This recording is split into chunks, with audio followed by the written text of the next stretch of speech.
Chers amis auditeurs et téléspectateurs de Radio Liberté, nous nous retrouvons donc pour une nouvelle émission Synthèse, une émission télévisée, comme maintenant ça devient une tradition, puisque ça va être la 4e que nous traitons de cette manière, et ce qui nous permet, je dois le dire, de toucher un nombre grandissant, extrêmement grandissant d'ailleurs, de téléspectateurs, et nous en sommes ravis, donc nous nous retrouvons donc pour cette nouvelle émission.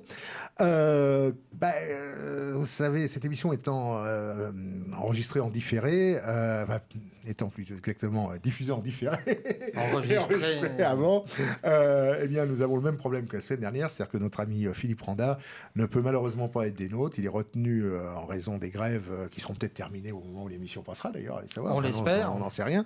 Quoi qu'il en soit, il sera là la semaine prochaine pour les nouvelles émissions.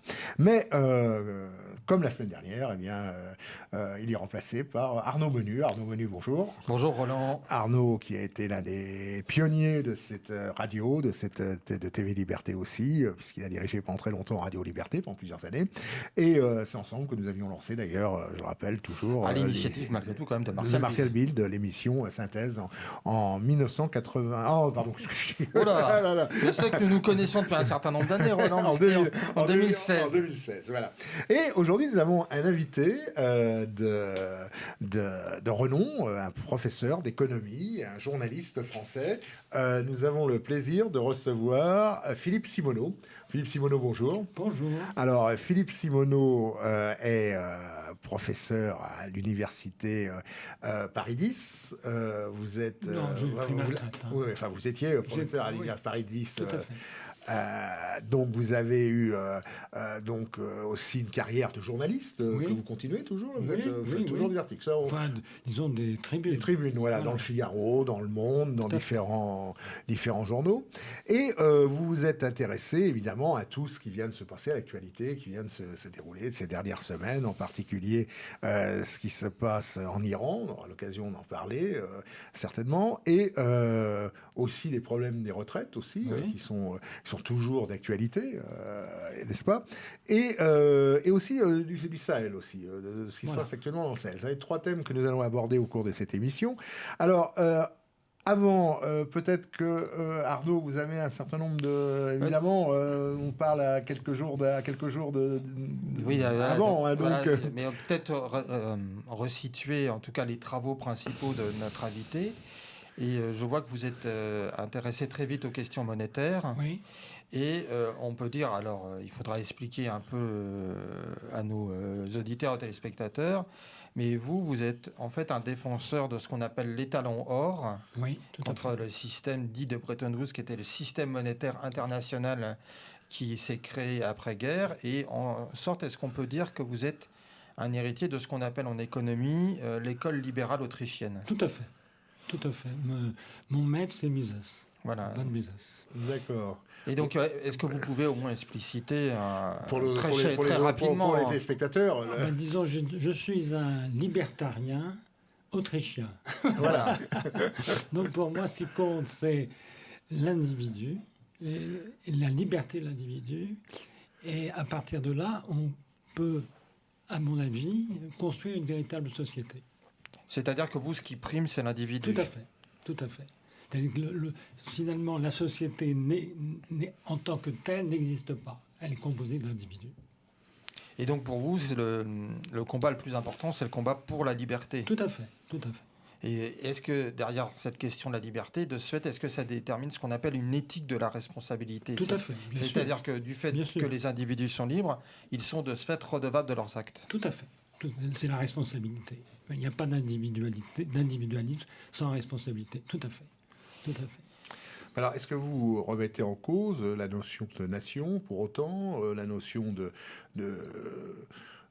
d'ensemble de nations, comme c'est le cas de l'Europe actuelle? Alors, je rappelle quand même que le premier grand ouvrage d'économie, ça s'appelle La richesse des nations. Oui. D'Adam Smith. Et par conséquent, la nation est considérée comme une entité... incontournable. Voilà. Incontournable, je ne sais pas. Enfin, en tout cas, chez Adam Smith, qui est quand même un porteur important, la nation, ça veut dire quoi exactement, la richesse des nations? Ça veut dire que toute nation si on prend les prémices du libéralisme, donc de l'individualisme, toute nation a vocation à se développer. C'est très important. Même une nation dépourvue de tout avantage. C'est ce qu'on appelle la théorie des avantages comparatifs. C'est très compliqué, il faudrait un tableau noir pour expliquer des graphiques. On va essayer de rester Mais dans l'idée, c'est quand même comment dire, une nouveauté, une promesse extraordinaire, c'est de dire toute nation a vocation à s'inscrire dans un commerce international. C'est pour ça que je suis pour la liberté des échanges, parce que justement, contrairement à ce que pensent beaucoup de nationalistes, qui sont souvent protectionnistes, le libéralisme permet à toute nation de s'inscrire et de se développer. C'est l'éternel problème entre le mondialisme et la mondialisation. Peut-être la mondialisation, c'est un fait, le mondialisme, c'est un dogme. Si vous voulez. Moi, je récuse, enfin, je n'emploie pas ces termes de mondialisation. Oui. Pour moi, ce qui compte, c'est la liberté, donc le libre-échange. D'accord. Je suis un libre-échangiste. Et par exemple, les nations qui se sont développées au XIXe siècle ont fondé leur développement, comme l'Angleterre, sur le libre-échange. D'accord. Et tous les pays qui ont dévié de cette voie ne sont pas autant développés. D'accord. Voilà. On l'a vu en particulier avec les pays socialistes. Oui, notamment. Mais je veux dire qu'en France, le colbertisme français a été une ruine pour ce pays. Les lois de Méline ont été un obstacle au développement de ce pays, etc. Par contre, nous avons des gens comme Napoléon III qui ont ouvert le commerce, la monarchie classique, mais enfin, surtout la monarchie de Juillet ou la monarchie de Louis XVIII. Par contre, Louis XIV a été, au contraire, prisonnier des dogmes de Colbert, et ça a amené la guerre, et la misère, et la pauvreté. Alors, est-ce que justement, vous êtes, par rapport à ce que vous venez de dire, Monsieur Simoneau, est-ce que vous considérez justement que le commerce est un facteur de paix entre les nations? Ah, tout à fait. Alors, je reprends le mot de Montesquieu qui est magnifique. Le commerce adoucit les mœurs, comme chacun sait. Oui. Et le commerce permet justement à des civilisations qui n'ont rien à voir, ou à des individus qui n'ont rien à voir, qui ont toutes sortes de choses à s'opposer, permet à ces gens d'échanger. Et à partir du moment où vous échangez, vous êtes dans un processus de négociation pacifique. Il n'y a pas besoin d'employer de la force. Alors, ce qui introduit la force, c'est les États. Alors, est-ce que justement, quelle réponse vous apportez à ceux qui considèrent que l'économie est quand même un facteur de conflit et de guerre, toute proportion gardée, quand on parle par exemple de guerre économique entre puissances? Je pense notamment à l'heure actuelle au conflit entre les États-Unis et la Chine. Bon, la guerre économique, c'est un abus de mots. La guerre, c'est la guerre. Mais c'est vrai que entre la Chine et les États-Unis, il y a une montée, enfin il y a jusqu'à dernier temps une montée aux extrêmes dans l'érection de droits de douane, etc. Ce qui appauvrit les deux pays. L'économie, qui résonne vraiment dans les termes misésiens, de Mises, considère que le premier pays à souffrir du protectionnisme, c'est celui qui le lance, n'est-ce pas? Le protectionnisme ruine le pays qu'il pratique. C'est assez difficile à comprendre en France. Nous sommes très une tradition colbertiste. Mais ériger des droits de douane c'est se nuire à soi-même. Si vous voulez, je prends une comparaison. J'ai construit un pont, par exemple, ou un tunnel entre l'Angleterre et la France. Qui va remettre ça en cause? On est très content d'avoir ce tunnel. Ouais. Eh bien, ériger un droit de douane, c'est équivalent à fermer ce tunnel. Voilà, c'est exactement. Alors, il y avait, avant le tunnel, il y avait déjà des... Oui, mais c'est supprimer une facilité. Alors, est-ce qu'il y a une question... pour ceux qui s'intéressent effectivement aux théories économiques et notamment aux théories libérales, certains considèrent qu'après tout, cette théorie de faciliter l'échange, de libre-échange, peut fonctionner, on va dire, dans des espaces civilisationnels qui partagent des valeurs communes, mais que malgré tout, on va dire aux limites entre ces espaces civilisationnels, il faut peut-être un principe de régulation. Je ne suis pas d'accord du tout. Je veux dire, encore une fois, c'est la grande leçon d'Adam Smith, c'est que tout pays, quelle que soit son idéologie, quelle que soit sa religion, quelles que soient ses préférences, a vocation aux avantages comparatifs, c'est-à-dire à profiter du commerce international. Comment dire, la vocation de l'économie, c'est pour ça que c'est quelque chose de subversif en vérité. L'économie libérale est une subversion qui est capable de s'étendre à l'ensemble du monde. En effet, alors on peut dire que c'est du mondialisme, et à faire progresser l'ensemble des pays. Ce qu'on remarque tout de même, on a dit beaucoup de mal de la mondialisation, des machins. Quand même, nous sommes passés en quelques années de 2 milliards d'individus à 7 milliards, n'est-ce pas ? Et la pauvreté a reculé. C'est-à-dire, c'est quand même une performance extraordinaire de l'économie de marché. Alors, dans les temps actuels, on a plutôt l'impression, Monsieur Simoneau, qu'on est dans une logique où, justement, on est de plus en plus dans une contestation, en tout cas dans certains pays occidentaux, je pense notamment à la France, mais c'est pas le seul. Les États-Unis, c'est la même chose, en Grande-Bretagne, dans une certaine mesure. On a une contestation justement du libre-échange et on a plutôt un retour, y compris de gens qu'on peut penser, je dis bien qu'on peut penser comme libéraux, mais en tout cas à réduire l'importance du libre-échange et plutôt à une mise en avant à nouveau du protectionnisme. Oui, ben c'est de la démagogie, c'est l'éternel discours protectionniste qui s'appuie en effet sur des effets immédiats. Vous allez protéger telles entreprises, telles industries pour aujourd'hui, mais en même temps vous allez détruire des possibilités de nouveautés et de progrès économique. Je vais vous interrompre un petit instant pour saluer l'arrivée.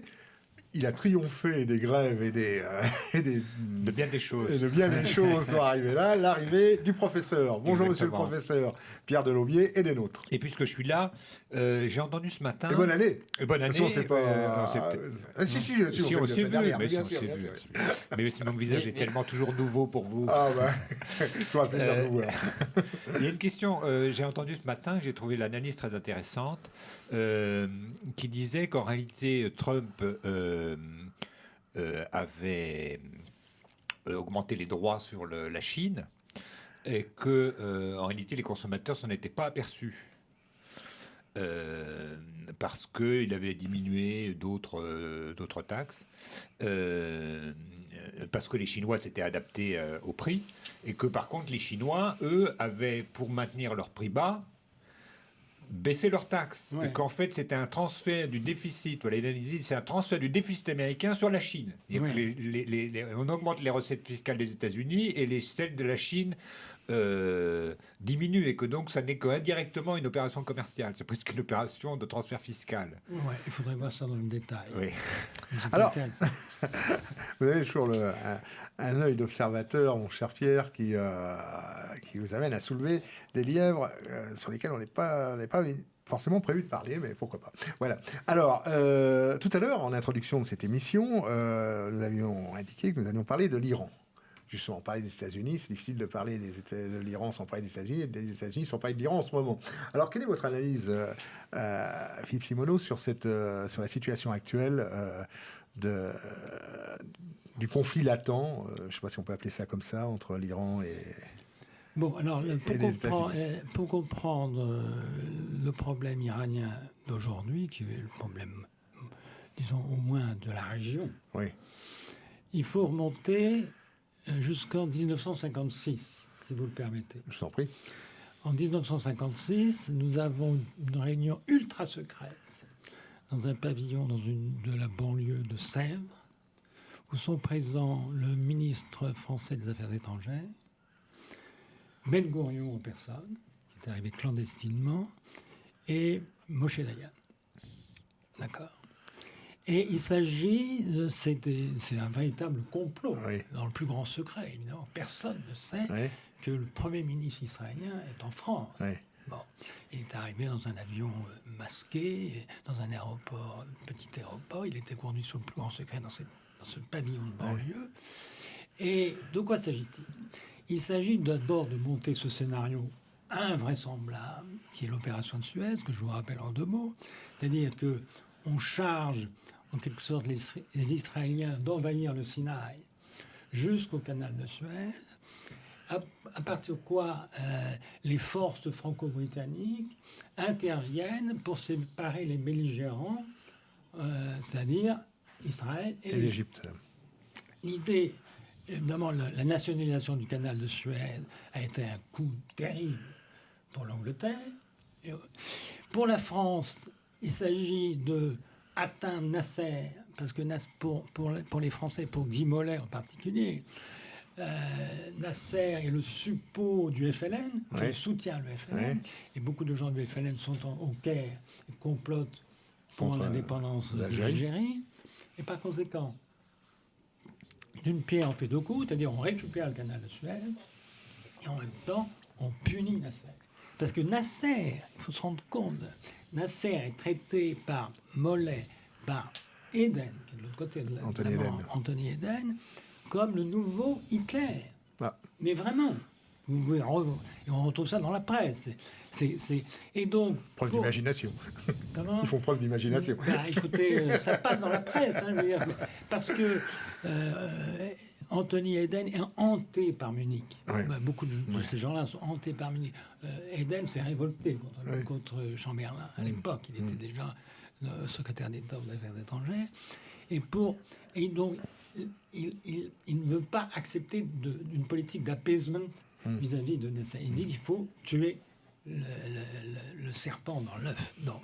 Donc on a monté cette extravagance et Ben Gurion dit pas très chaud parce que il va faire passer Israël pour l'agresseur évidemment, et par conséquent il ne veut pas du tout, il marche pas. Enfin, je veux dire, il est très réticent, sauf à une condition. Et cette condition, c'est que la France aide Israël. La France n'a pas encore une puissance atomique, mais elle y pense. Elle a des cerveaux qui pensent, qui travaillent déjà, à condition que la France aide Israël à avoir la bombe. Et donc, c'est passé dans un acte encore plus secret que... C'est le secret dans le secret de la réunion de Sèvres. J'ai développé tout ça est sur la table. Je n'invente rien.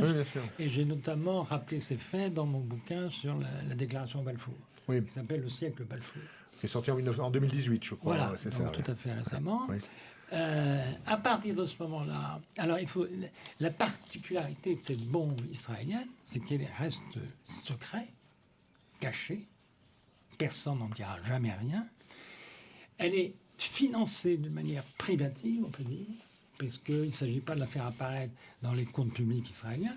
Donc, c'est la diaspora en grande partie qui la finance. Qui la finance. Et enfin, comme Israël n'a pas signé le traité de non-prolifération, elle reste clandestine. Donc, on peut dire qu'elle est unique dans son genre. Voilà une puissance nucléaire qui va, après, se développer énormément. Parce que après les États-Unis et l'Allemagne va fournir des sous-marins nucléaires à Israël. Donc la force d'aujourd'hui, la force nucléaire d'Israël est énorme, énorme. Et donc voilà une puissance nucléaire qui n'est pas déclarée et qui ne se reconnaît pas elle-même comme puissance nucléaire. Donc il y a une espèce de schizophrénie, on peut dire. Non, c'est une nouvelle... Vous savez, l'armement nucléaire est fondé sur l'équilibre de la terreur entre les puissances, mais là, la terreur est redoublée, parce que, voilà. Alors, donc, on a installé, la France a installé dans cette région un déséquilibre géostratégique ou géopolitique fondamental, évidemment. Vous avez là une puissance nucléaire et en face, rien. Je vous rappelle que quand l'Inde s'est dotée de l'arme nucléaire, 10 ans après, le Pakistan l'avait. Tout ça, et c'était une bombe. À l'époque, on disait la première bombe musulmane. Musulmane. Bon, on s'est dit, mais ces gens vont se taper. C'est pas des gens sérieux. Mais non, ce sont des États. Et ils sont rentrés dans la logique de la dissuasion, dans la logique de l'équilibre de la terreur, de même que les États-Unis et l'Union soviétique. Et comme ça, on a eu la paix. Donc, on peut dire que l'équilibre de la dissuasion a fonctionné. Alors, ce déséquilibre stratégique, évidemment, a permis, je parle du Proche-Orient, a permis à Israël de faire des guerres victorieuses et de faire de l'occupation sans respecter aucune des résolutions des Nations Unies, comme chacun sait. Donc, c'est une sorte... Cette bombe a permis à ça une impunité, on peut dire, stratégique et de facto.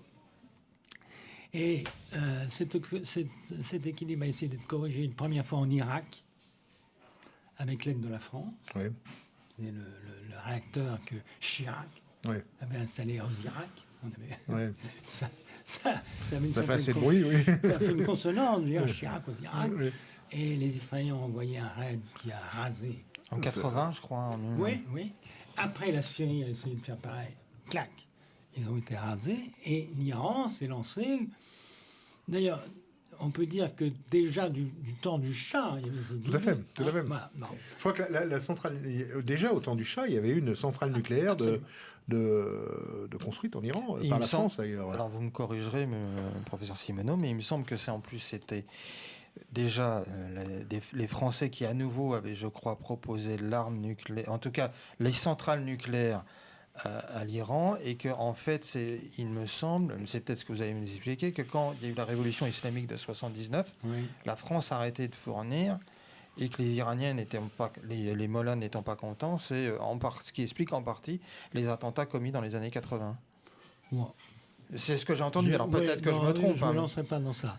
En tout cas, l'Iran était très impliqué dans la démarche nucléaire parce que l'Iran finançait Eurodif. Voilà, tout à fait.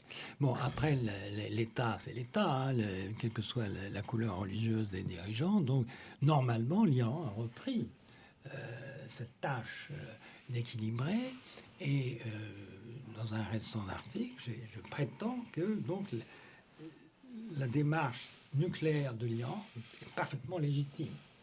C'est-à-dire qu'un État souverain comme l'Iran ne peut pas ne pas répondre à un tel défi géostratégique. Oui. Voilà, c'est pas possible. Imaginons que la France est dotée de l'arme nucléaire pour les mêmes raisons. Oui, on ne peut pas reprocher à un État de faire ce qu'il a envie de faire. Alors, il se trouve que par une sorte de miracle diplomatique, et on peut dire ça va faire... Je ne suis pas en train ici de défendre le régime iranien. Oui, bien sûr, on s'est bien compris. Qui a montré c'est le principe. Qui a montré son incurie avec le drame de l'avion ukrainien qui est descendu. Bon, c'est monstrueux, c'est lamentable. On voit que ce régime ne fonctionne pas bien. Sans compter la répression des manifestants, enfin tout ça est affreux. Non, je me place au plan de l'État, qui, je le rappelle, est un État beaucoup plus ancien que nous. Oui. L'Empire perse, c'est quelque chose, n'est-ce pas? C'est des milliers d'années, oui. C'est au moins 3000 ans. Oui. Nous étions encore dans les grottes et dans les arbres. Dans les villages c'était déjà les tribus gauloises, mais on n'était pas un État constitué. On n'était même pas, parce que les Celtes ne sont arrivés qu'au VIe siècle. On était peut-être assez voisins des Perses, au bout du compte, puisque les Celtes sont venus, comme tout le monde, et tout le monde est venu de l'Est. On vient tous du même endroit. Reprenons l'abominable histoire de France. C'est un État qui était capable de tenir tête à l'Empire romain. Il y a eu des... Bon, jusqu'au VIe siècle, jusqu'à la conquête musulmane, qui était une catastrophe, évidemment. On ne va pas revenir là-dessus. Mais j'en reviens donc à l'effet de moyens. Donc, on a réussi, c'est Fabius qui était à la tête de cette négociation, et où on a impliqué la France, l'Allemagne, l'Angleterre, les États-Unis, la Russie et l'Iran dans un accord qui consistait qu'en échange d'élever de sanctions économiques, en échange d'un début de coopération économique avec l'Iran renonçait à son programme nucléaire. Voilà. Bon, c'était comme... Je veux dire que pour l'Iran, je dois reconnaître, c'est un acte de bonne volonté. D'accord. Et Trump, unilatéralement, a déchiré cet accord dans son idée, enfin je ne veux pas me mettre dans la tête de ce bonhomme que j'exècre, mais tout ce qu'avait fait Obama, il fallait c'est une des raisons qu'on a avancé. Bon, c'est pas très honorable pour un chef d'État de renier la signature de son pays. Bon, c'est insensé et c'est criminel. Parce que, du coup, évidemment, l'accord n'est plus valable et l'Iran a recommencé à enrichir son uranium et à recommencer son programme nucléaire. D'accord. Voilà. Donc c'est le thème que je tenais à développer aujourd'hui. Est-ce que vous... j'allais dire, là aussi, quelle sortie de crise on peut envisager? Est-ce que c'est envisageable, d'ailleurs, qu'il y ait une sortie de crise? Comment Eh bien, écoutez, Trump, dans sa grande sagesse, a mis une ligne rouge. Si un seul cheveu de mes soldats est atteint, je vous annule. J'ai même répertorié 52 sites. 52, oui, un par semaine. Et donc, pour le moment... On dit que c'est le nombre d'otages qu'il y avait à l'ambassade des États-Unis en 76, je crois. 119, 80, ouais. après la chute du Shah. Ouais. Donc, les Iraniens peuvent faire tout ce qu'ils veulent s'ils arrivent à ne pas toucher un cheveu d'un soldat. Ouais, voilà.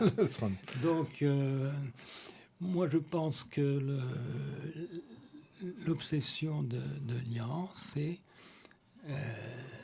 les élections américaines. Et ils vont faire en sorte que Trump soit obligé d'intervenir ou de reculer jusqu'aux élections. Et la tension va monter jusqu'aux élections américaines. Qui ont lieu dans un an, à peu près, je crois. Ah non, en novembre. En novembre, elles ont lieu dans 9 mois. Ah oui, déjà. Oui. Donc on a 6 mois, très vite, 7 mois, 8 mois de tension. Alors après, on ne sait pas, mais oui. Alors ce qui est assez paradoxal, effectivement, sur le comportement de Donald Trump, c'est que il faut se rappeler qu'en 2016, il s'était présenté un peu comme le candidat de ce qu'on appelle les isolationnistes, c'est-à-dire qu'il expliquait que il fallait arrêter que les États-Unis soient en gros le seul à faire fonctionner l'OTAN, que les Européens membres de l'OTAN devaient prendre leur part, et notamment leur part financière, que ce qui comptait, c'était d'abord de s'occuper des États-Unis, et il s'opposait à une Hillary Clinton, je dis bien une Hillary Clinton, je ne parle pas des autres démocrates américains, présentée un peu, elle, comme une va-t-en-guerre, notamment sur la question de l'Iran.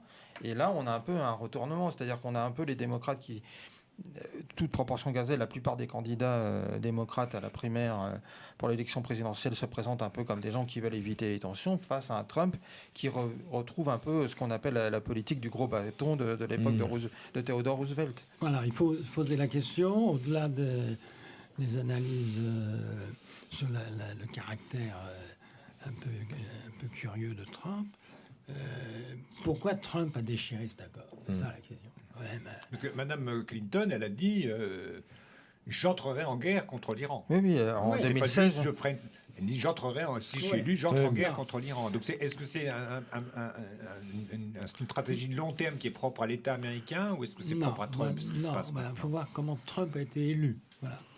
D'abord, quand même, il y a un des acteurs importants dans cette affaire, ça reste Israël. Bah oui, Israël n'a jamais accepté cet accord. Il a considéré que c'était un mauvais accord, un refrain qu'a repris Trump. Il a dit que c'était un mauvais accord, que de toute façon, l'Iran aurait sa bombe, enfin qu'on avait cédé. Bon, c'était un mauvais accord. Et Trump a repris ce message parce que je ne veux pas tomber non plus dans le complotisme, mais c'est même quelque chose qui est ouvert sur la table. Il n'y a pas à chercher très loin. Le soutien principal de Trump, ce sont les évangélistes américains. Et ça, c'est un thème que j'ai développé dans le siècle Balfour, qui était très peu connu en France, qui commence à apparaître un petit peu dans la presse française. C'est-à-dire que vous avez ces évangélistes qui sont des millénaristes, qui ont repris le message. Alors ça, faut remonter en Angleterre, il y avait qui a permis la déclaration Balfour, donc qui a été repris par ces fous de Dieu, on peut les appeler comme ça, qui considèrent que l'origine de tout ça, c'est le pentecôtisme, c'est-à-dire qu'on considère que pour accélérer le retour de Jésus, le second coming of Jesus, il faut rassembler tous les Juifs et les mettre en Israël. Et donc ils sont sionistes. encore plus sionistes qu'on peut dire que les sionistes juifs, et ce sont des fanatiques. Et dans le programme de ces sionistes, il y avait l'installation de l'ambassade américaine à Jérusalem. Oui. Ce que Trump s'est empressé de faire, Oui, tout à fait. peine élu. n'est-ce pas ? Après avoir reculé un moment, mais il l'a fait. C'était dans le programme des évangélistes. Et quand on a ouvert cette ambassade à Jérusalem, le grand prêtre de ces évangélistes était là. Et il a fait les bénédictions qu'il fallait. Enfin, on est dans une démarche totalement religieuse et fanatique. Est-ce que c'est aussi ces courants-là qu'il y a derrière la victoire de Bolsonaro au Brésil ou dans Je ne connais pas assez Parce que je crois que les églises évangélistes... On est passé de l'Iran à Trump, de Trump à Bolsonaro. On va revenir un petit peu dans la sphère franco-française, si vous voulez bien. Et on va parler un peu, on l'a annoncé tout à l'heure, du Sahel. Oui. Alors le Sahel, on a des troupes depuis maintenant plusieurs années, depuis 2000. Hollande. Depuis 2012, 2013. 2013, début 2013. Depuis 2013. 2013, oui, c'est ça. L'opération Servane devenue opération Barkhane, qui aujourd'hui représente à peu près combien de milliers de soldats Je ne sais plus, c'est quasiment 4500 soldats pour une c'est superficie à peu près grande comme l'Europe. On part à ça, le Sahel, on dit c'est une région. Il y en a 220 de plus depuis. C'est une région plus grande que la Franche-Comté. Donc c'est une grande région. Mais en plus, ce qui fait que ces 4500 représentant en fait une très grande majorité des forces opérationnelles françaises. C'est-à-dire que pendant qu'on s'occupe du Sahel, on n'est même pas sûr de pouvoir défendre nos frontières ou d'être confronté à un autre théâtre d'opération. Comme l'a écrit récemment Jean-François Touzé, que nous recevions la semaine dernière, on envoie des troupes au Sahel et on fait revenir les djihadistes en France. Alors, est-ce qu'il y a une logique dans tout cela ? Oui, écoutez... Qu'en pensez-vous ? D'abord, vous vous souvenez sans doute que c'est Hollande, c'est-à-dire un socialiste, qui a lancé l'opération Barkhane, et il même est arrivé triomphant, tel un empereur romain, je ne sais pas, à Bamako. Mais c'était à Bamako, parce que c'était le Mali qui était concerné. Bamako, disons, c'est le plus beau jour de ma vie. Vous venez, ça, c'est le plus beau jour de ma vie. Le pauvre. Je connais pas Bamako, mais enfin. Non, mais c'est le rapport. Non, mais c'est extraordinaire. C'est-à-dire, quelle vie là, c'est ça. Oui. Vous savez, moi je dis souvent à mes élèves que les gouvernements, la seule chose qu'ils sachent faire, c'est la guerre. Qui ne veut pas dire qu'ils la fassent bien, mais qu'ils ont été inventés pour ça, en tout cas. Oui, pas tous. Mais en tout cas, ce que je remarque, c'est que les socialistes sont quand même particuliers dans les guerres coloniales. C'est quand même Guy Mollet qui a envoyé le contingent en Algérie et c'est Hollande qui envoie les soldats au casse-pipe. Ou comme c'est sous Mitterrand qu'on a envoyé la troupe dans le cadre de l'opération Daguet aussi. Pas au Tchad, l'opération Daguet. C'est la première opération en Irak. Bon, alors, écoutez, moi je pense que on est l'opération Épervier. Dans une opération néocoloniale. C'est-à-dire, comment a commencé la colonisation en Afrique ? C'était exactement la même chose. C'est-à-dire que il y avait on voulait rétablir l'ordre. Les barbaresques. Voilà, en Afrique, en Algérie, on voulait rétablir l'ordre et ça a été le prétexte à la colonisation, qui est une idée de gauche. Oui. Qui est une idée de gauche. La droite était opposée. D'abord, la droite nationale, à l'époque, était vent debout contre la colonisation. Voilà, d'abord, ce n'était pas rentable, ce qui est vrai. C'est les fameux travaux de Jacques Marseille sur cette question. Tout à fait. Jacques Marseille a écrit d'excellents livres là-dessus. Et pour la gauche, c'était répandre les lumières de la République. Voilà. Donc, je crains qu'on recommence ça. Mais, d'abord, on n'a pas le rapport de puissance complètement inversé. Et deuxièmement, nous avons, là, c'est notre talon d'Achille, nous avons besoin des Américains. Nous avons besoin des Américains, de la surveillance américaine, du renseignement, etc., pour nos actions. Donc, nous sommes dépendants de Trump. Du bon vouloir. Ouais, c'est terrifiant. Je veux dire qu'on s'est lancé dans cette opération sans avoir les moyens de le faire. Oui, mais c'était déjà le cas pendant la guerre d'Algérie. C'est-à-dire qu'on a pensé, en fait, en plus, c'était honteux de la part du gouvernement socialiste, parce qu'on a envoyé le contingent, en fait, faire ce qui était présenté comme une opération de police. Tout à fait, exactement. On est toujours dans le même... Mais dans le cadre, c'était une opération de police, parce qu'en plus, l'explication qui est souvent donnée, qui a un moment été donnée, d'assurer principalement à Areva des sources d'approvisionnement en uranium, notamment sur la question du Niger, mais pas que. En fait, c'est faux parce que le principal fournisseur, je crois, un des principaux fournisseurs d'uranium pour la France, c'est le Kazakhstan. Bien sûr. Et on n'intervient pas du tout au Kazakhstan. Non, bien sûr, non, mais ça ne nous rapporte absolument rien. On est exactement dans le même cas de figure qu'au 19e siècle. C'est-à-dire que c'est une opération de propagande, on va dire, franco-française, en quelque sorte. Je ne sais pas ce que c'est. Voilà. Je ne peux pas le qualifier. C'est abracadabrantesque. Mais je pense qu'il y a un aspect électoral, c'est-à-dire que les présidents se rendent populaires quand il y a la guerre. Non, mais je ne crois pas là. Et puis en plus, je veux dire que des soldats se font tuer, insultés. Oui. L'armée est insultée. Donc voilà, je ne vois pas où et ça en mène. plus, le plus dramatique dans cette question, c'est ce qu'évoquent les travaux du professeur Lugan, qui en parle régulièrement dans l'Afrique réelle. Oui, c'est que c'est maintenir en fait l'ordre de décolonisation qui en fait a été la création de frontières, là pour le coup, et d'États complètement artificiels qui ne correspondent pas aux réalités, on va dire, de civilisation culturelle ethnique en Afrique. Tribal en Afrique. La France va apparaître comme le garant de ce faux ordre étatique. Et c'est le cas justement sur la question au Mali, la question qu'en fait tout le nord du Mali, la frontière sud d'Algérie, est peuplée de Touaregs qui se sont souvent à raison considérés comme étant discriminés par le gouvernement central de Bamako et qui, en fait, se sont alliés aux djihadistes mais c'était plus, en fait, une révolte contre une situation vécue comme une discrimination, une atteinte, et qu'en fait, la France apparaît comme toujours celui qui maintient un faux ordre, ce qui a été malheureusement le cas aussi au Rwanda entre les Hutus et les Tutsis. Tout à fait. Indépendamment du caractère très particulier de Paul Kagame, convenons-en.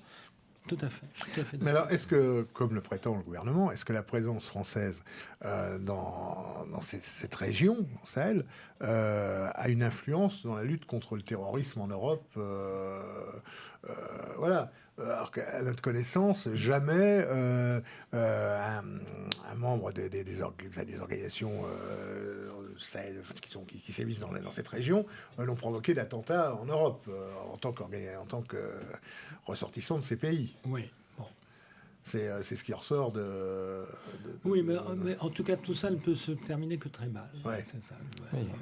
Moi, ma crainte, c'est qu'en fait, il arrive la même chose qui est arrivé à la France à la fin de la guerre d'Algérie, ou ce qui est arrivé aux États-Unis quand ils ont quitté le Vietnam en 1975.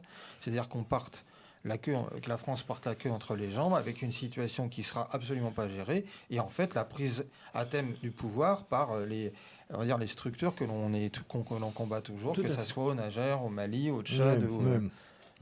Ça risque de se terminer comme ça. Bon, un deuxième aspect de l'actualité, et puis un troisième, celui, il nous reste encore un petit peu de temps pour le traiter, mais parce qu'il est son important, c'est celui du conflit social actuel dû aux retraites. Alors, en tant qu'économiste, vous avez... mais là aussi, il faut revenir un peu à l'histoire.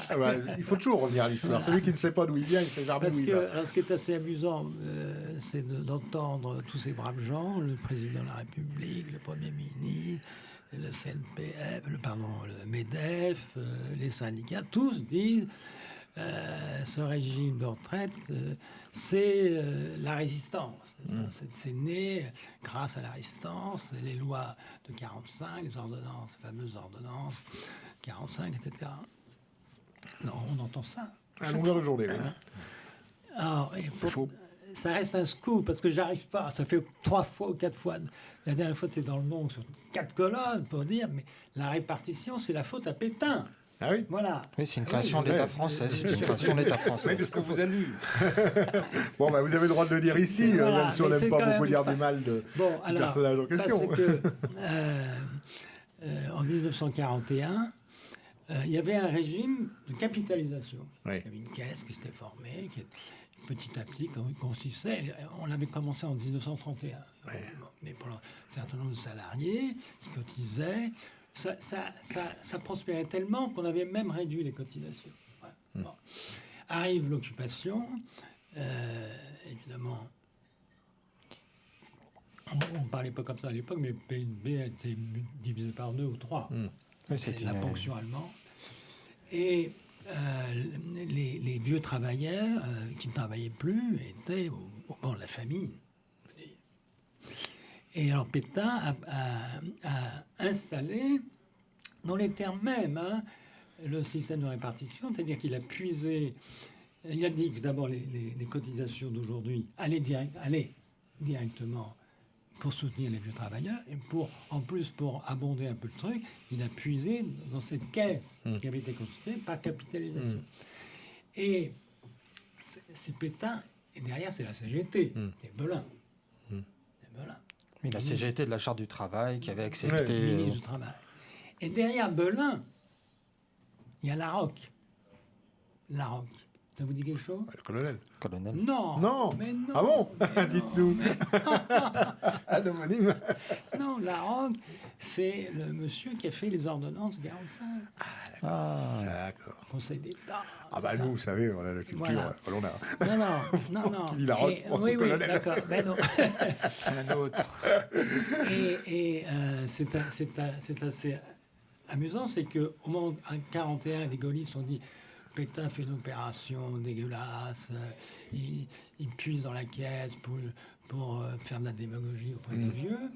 Et en 1945, ils ont repris le système de répartition que Pétain avait instauré. mais je crois que Et- c'est le même système pour la sécurité sociale Oui, aussi. oui.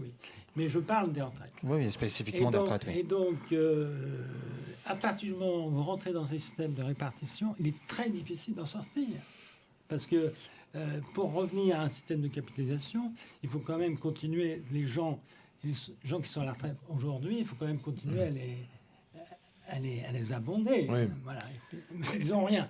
Donc, si vous voulez passer de nouveau à un système de capitalisation, vous êtes obligé de cotiser deux fois. Une fois pour les gens qui sont à la retraite dans l'ancien système, jusqu'à l'extinction du dernier retraité dans le système, et en même temps de constituer une caisse. Voilà.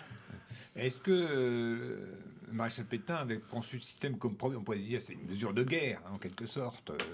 Ah ben on Pour peut qu'il pas, passe la on guerre, peut pas et savoir puis ce qu'il aurait fait en 1945 puisqu'il était en tôle. Ben oui. Parti en exil en Et Suisse, c'est pour peut-être être pas sur ce arrêté. point qu'on l'a interrogé en premier. Non.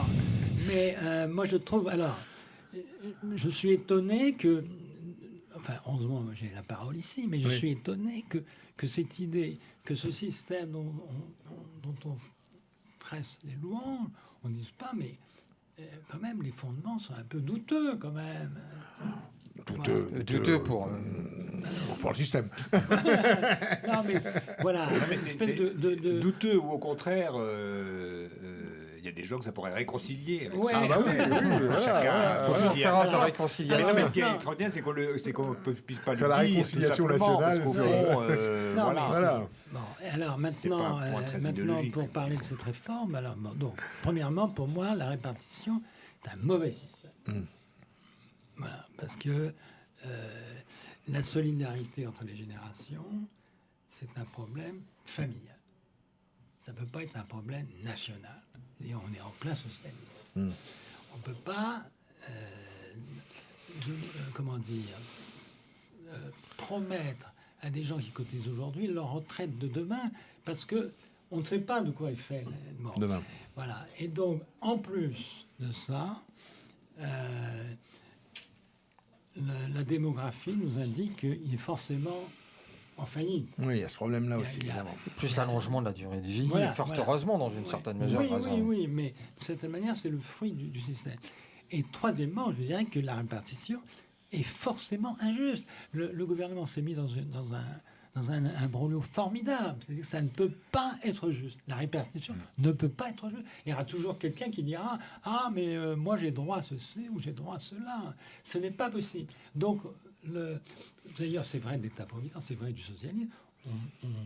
On suscite une guerre sociale, en vérité. Les gens sont jaloux, forcément, de ce qu'ont les autres, et c'est la guerre de tous contre tous. C'est ça. Et c'est ce qu'on voit aujourd'hui. Parce que c'est- Sans compter qu'on va mettre fin à un certain nombre de régimes spéciaux qui ont leur légitimité.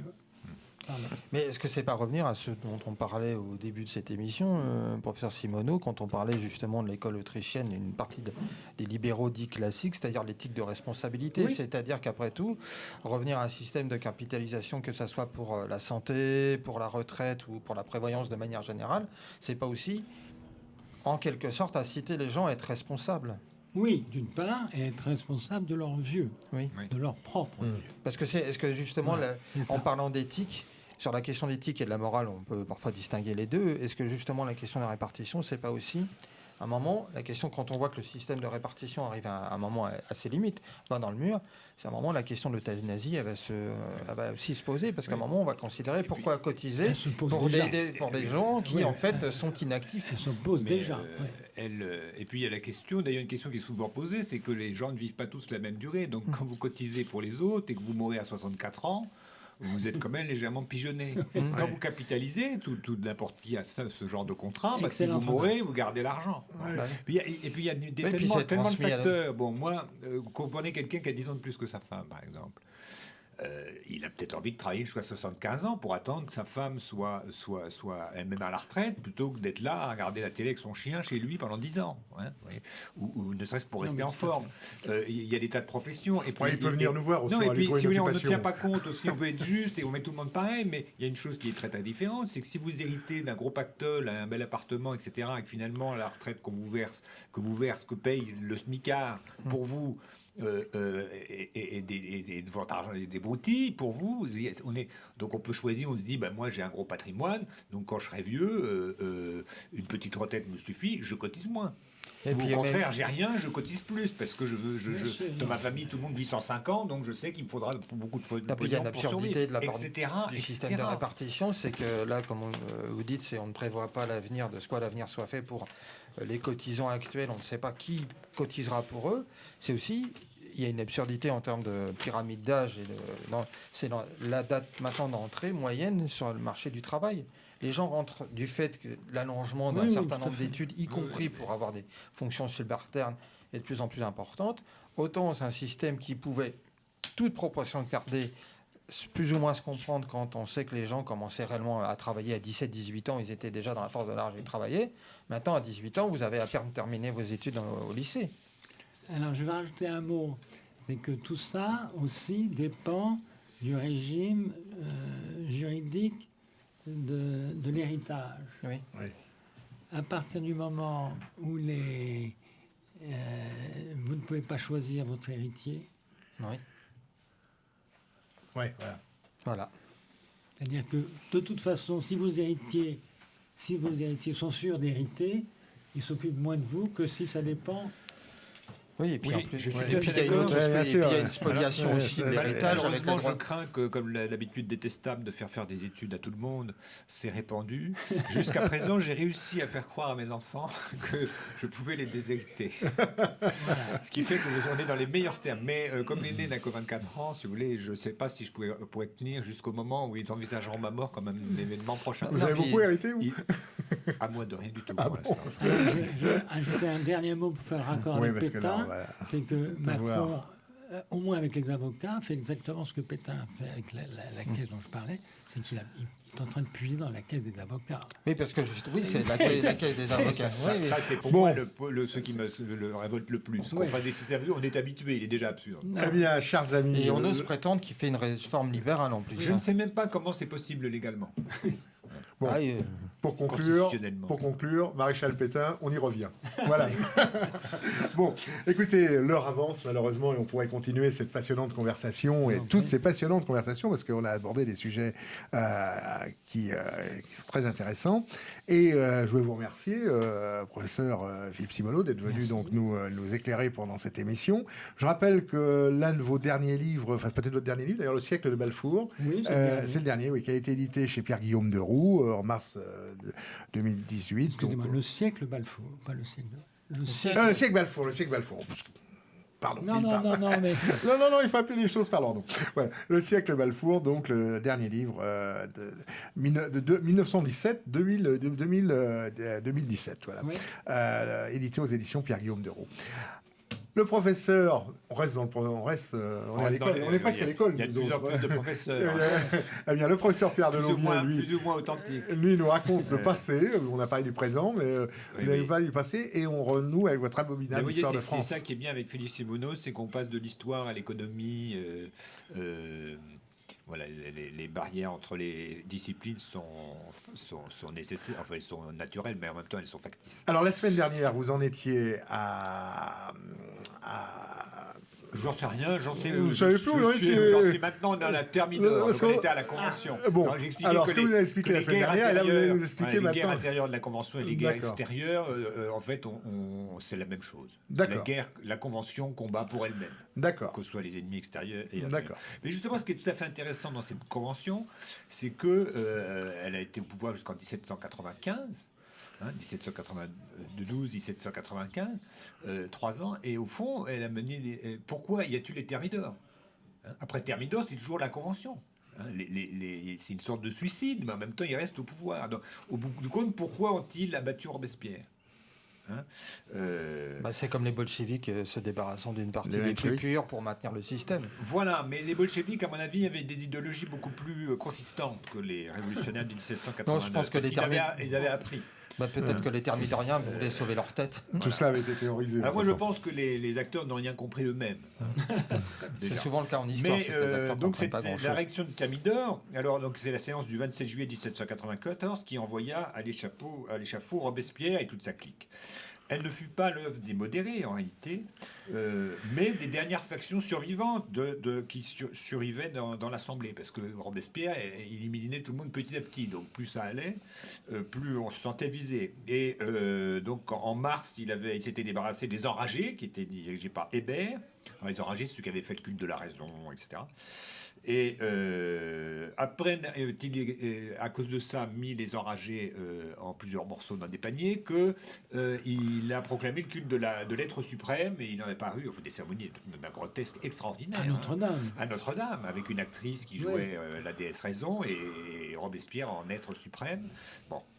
Et en avril, il a éliminé les dantonistes, alors qu'on appelait les indulgents. Alors les indulgents, c'est très, très relatif comme notion à l'époque. C'était surtout des corrompus. Mais Danton était leur chef, il voulait s'en défaire. Danton qui était parti en Angleterre et qui était revenu. C'est un destin tout à fait intéressant.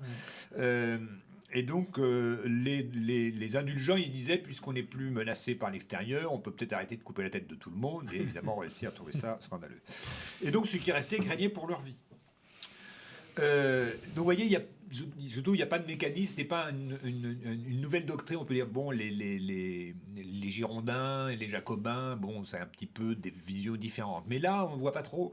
Et en réalité, quand on parle des origines intellectuelles de la Révolution, elle doit beaucoup à l'esprit des Lumières, mais cet esprit, quand on voit les correspondantes des gens de l'émigration, ou même des chefs de l'armée catholique, ils en sont très très imprégnés. Ils sont officiers, ils sont dans des cercles, on parle de tout ça, même quelqu'un comme Charette, c'est pas un homme de l'Ancien Régime pur et dur, il a mis très très longtemps d'ailleurs à réagir. Donc ça a marqué la Révolution, mais aussi la contre-révolution. Je vous rappelle que Joseph de Maistre, cette information. Et sans compter que les idées de Rousseau et Voltaire, il y avait leur buste qui trônait dans la salle de la Convention, ils étaient très très contradictoires. Il fallait être l'un ou l'autre. Donc on met les deux bustes, mais qu'est-ce qu'on choisit? On n'en sait rien. Leur point commun, c'est d'être idiots dans leur conception politique. Comme écrivain, je dirais ça un peu de Voltaire, mais pas du tout de Rousseau. Quant au rôle des sociétés de pensée, beaucoup de gens croient qu'ils ont tout manipulé. Bien sûr, elles existent, elles jouent un certain rôle. Mais à mon avis, leur rôle, ça a été de former des réseaux. Tous ces gens, du coup, se sont connus. Quand il y a eu les élections, ils ont voté les uns pour les autres parce qu'ils se connaissaient. Mais ils ne savaient pas très bien quoi ils pensaient, les uns et les autres. Et puis, les pensées qu'il y avait dans ces sociétés de pensée. À mon avis, pour penser, si vous voulez, il faut se retirer de son bureau avec des bouquins et puis réfléchir. Et après, on peut parler un peu, mais si on se réunit pour penser, au bout du compte, cette pensée, elle est tout aussi creuse que celle des soi-disant philosophes des prétendues Lumières. Néanmoins, ils ont porté au pouvoir une ribambelle de beaux parleurs qui avaient lu une littérature superficielle comme celle de Diderot et qui étaient surtout enflés de leur importance puisqu'ils avaient péroré dans ces clubs. Pour se faire une idée de ce que c'était, il faut fréquenter une fois, et si possible une seule fois, une assemblée de normaliens et de polytechniciens. Car il ne faut pas oublier que ces deux écoles furent fondées par la Convention. Et on y entrait qu'à condition de prêter un serment de haine à la royauté. Le philosophe Cauchy, le mathématicien Cauchy l'a refusé, donc il n'est pas entré à Polytechnique. Et elles ont été la matrice du système scolaire français comme il existe de nos jours. Et elles étaient donc, leur but c'était de pétrir l'esprit de jeunes gens recrutés à l'issue d'un bachotage qui les rendait à peu près idiots, c'est toujours en vigueur. Et puis les convaincre qu'ils sont la crème de la société, donc ils ont le droit de la transformer puisque les autres ne comprennent rien. Bien. Donc l'enflure et la présomption, c'était les qualités requises pour réussir dans un temps de révolution qui n'avait pas besoin de savants. Mais cette sociologie élémentaire du bon républicain n'explique pas tout. Pour comprendre les luttes des factions au sein de cette convention, il faut renoncer à analyser en politologue les courants, dont le contenu intellectuel est nul. En fait, il faut se faire criminologue. Il faut penser à Al Capone. Vous lisez Le Parrain, c'est ça, à mon avis, l'atmosphère de l'Assemblée. Les querelles au sein de la Convention ne sont autres que des guerres de clans au sein du syndicat du crime. Et le crime originel, qui est partagé par tous, c'est moins l'exécution du roi, c'est la confiscation des biens nationaux. C'est une question clé qui entra à la vie politique, genre 1848. Et souvent, moi, pendant des années, je me suis demandé pourquoi on en parlait si longtemps. Je le comprenais dans ma famille, puisqu'on ne voulait pas fréquenter des gens qui, 150 ans avant, avaient acheté des biens nationaux. Quand même. Et cette question de la corruption, elle est absolument centrale. Lors de la journée du 9 Bernidor, je reviens à Robespierre, comment est-ce qu'il tombe ? Comme Bérégovoy par la suite, ce qui font que Bérégovoy ne connaissait mal l'histoire. Il prend une liste, il dit j'ai ici la liste des hommes corrompus. Évidemment, ils se sont tous jetés sur lui. Ils se sont tous sentis visés, non sans raison. Et donc l'unanimité se fit contre le renégat. Robespierre périt, mais la Convention perdura et elle conserva le pouvoir. Mais ce pouvoir allait désormais de pair, depuis, à cause des biens de soi, avec d'énormes intérêts matériels, dont je ne vous parlerai que la prochaine fois. Eh bien, on attend avec impatience la prochaine fois. Avant de nous quitter, une petite information. L'association francilienne des Amis de Synthèse Nationale organise mardi 28 janvier à Paris, au Salon des États-Unis Opéra, qui est 16 rue d'Antin, une conférence avec 16 rue d'Antin dans le 2e arrondissement, donc au métro Opéra, avec Éric Vieux de Morzadec et Alain Sanders qui vont nous parler. Je devine le sujet. Vous devinez eh bien, la guerre de sécession. Voilà, surtout des troupes françaises, qui étaient du côté confédéré. Confédéré, oui, on est assez peu informé là-dessus. Et Éric Vieux de Morzadec a écrit un livre aux éditions Folfer sur ce sujet. Et il nous en parlera donc le mardi 28 janvier. 28 janvier, décidément. Et toutes les informations, bien entendu, sur le site de Synthèse Nationale. Voilà, chers auditeurs, mais je vous remercie. Puis je vous dis à la semaine prochaine. Merci.